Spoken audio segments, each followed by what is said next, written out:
Hello, my name is Crystal Jimenez, and I'm a first year ACM serving at 96th Street Elementary, and my pronouns are she, her, hers.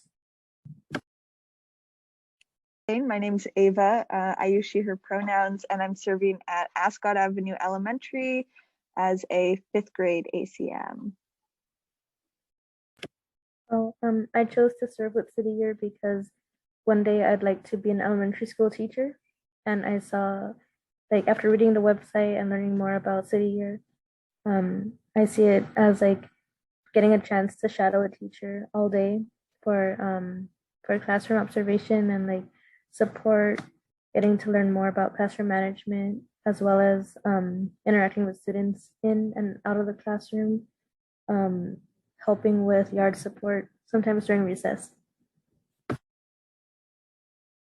So I have a little bit of a different, I think, path than Crystal. I'm taking a break between school, like as a gap year to serve with City Year. And the reason I decided to do that is, first, I wanted to kind of define myself outside of like an academic setting and have a break from, grading and being a student. And the second reason is I really wanted to give back to teachers who had uplifted me, especially, when I was in elementary and middle school. And I saw City Year as a really fulfilling way to do that. And actually, I'm interested in pursuing teaching after this, thanks to, my time here.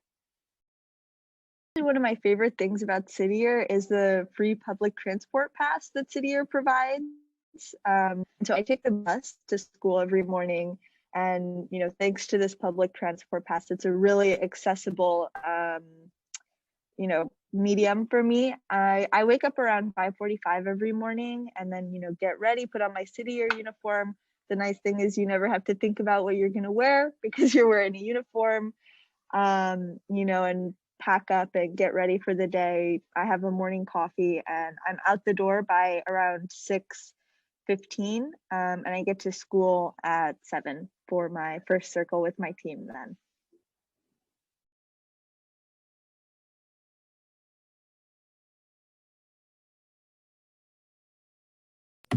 Sorry, the bell was going off. I also get up like around 5:45, and I arrive around 7 also for first circle. And I would agree that the tap pass does come in handy, and it is one of the good benefits from City Year.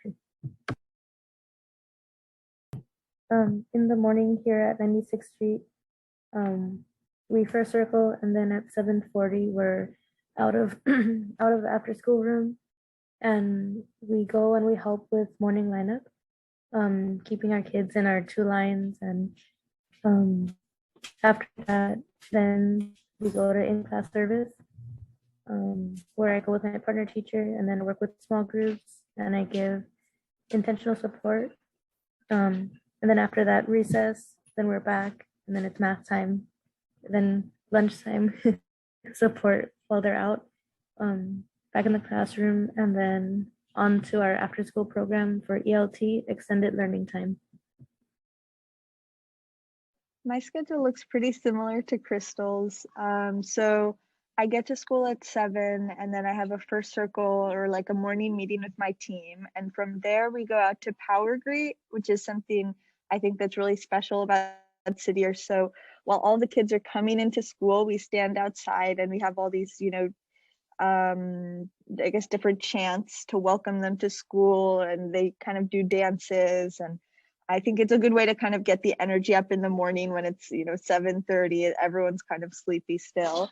Midday, I'm in the classroom for most of the school day, and like Crystal, I'm providing intentional support in English and math. And we do these things called planned academic coaching sessions throughout the day, where we target one student or a small group of students to kind of reinforce math or English skills in kind of a small pullout from class. So for instance, for me, this could look like going over 3 times tables with a student for 15 minutes. And then Later in the day, after school gets out at 2:15, my team and I host an after school program, a homework help program for around 25 students. And that goes on for until 4:15. And then, yeah, I go home around 5 after a final circle with my team. So one challenge that I really faced, especially in my first semester of service, was I had a partner teacher who we didn't have the same communication style. So I was originally placed in a 4th grade classroom, and it was her first year with City Year, and we really did not see eye to eye on, my role in the classroom, or, how I could kind of advantage students through that role.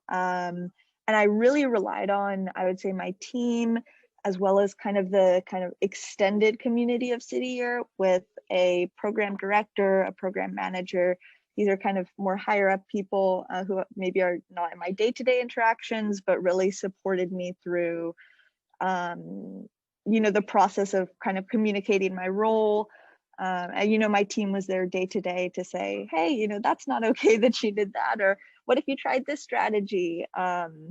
And so that was really helpful. The, City Year community kind of having my back, I really felt that.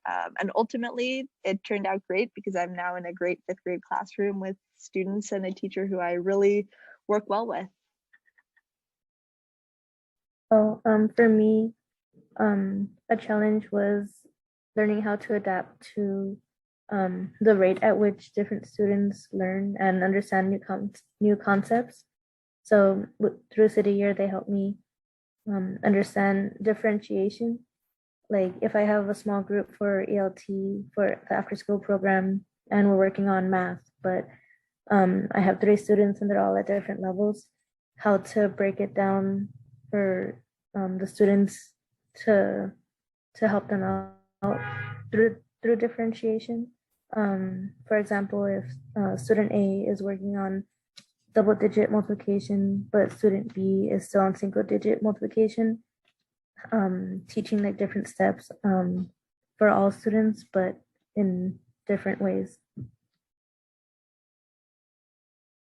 For me, it's any interaction with my students. Like I feel like they're really, I'm sure Crystal, you would agree, the reason why I'm coming back every day.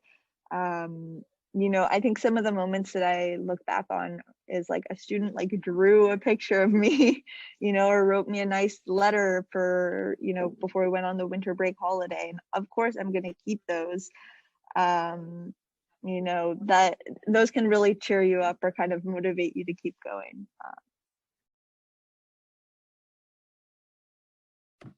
Oh yeah, I would agree that the drawings are very motivational to keep going because um yeah, before winter break I got one of my students drew a picture of Baby Yoda in like a Santa outfit with snowflakes around it.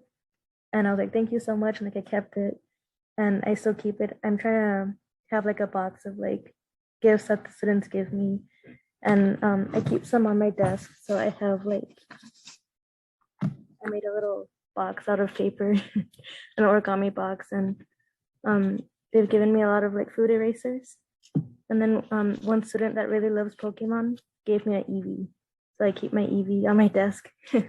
And other moments that bring me joy when the students get that aha moment, like they understand a new concept that they've been struggling towards or they've faced challenges with. When they finally say I get it, or like I see that click of like their eyes like, oh, I understand. That's yeah, that's been happening a lot in this month because coming back from winter break and having that break time, now they're coming back to school and getting back into the rhythm, so like more things are clicking.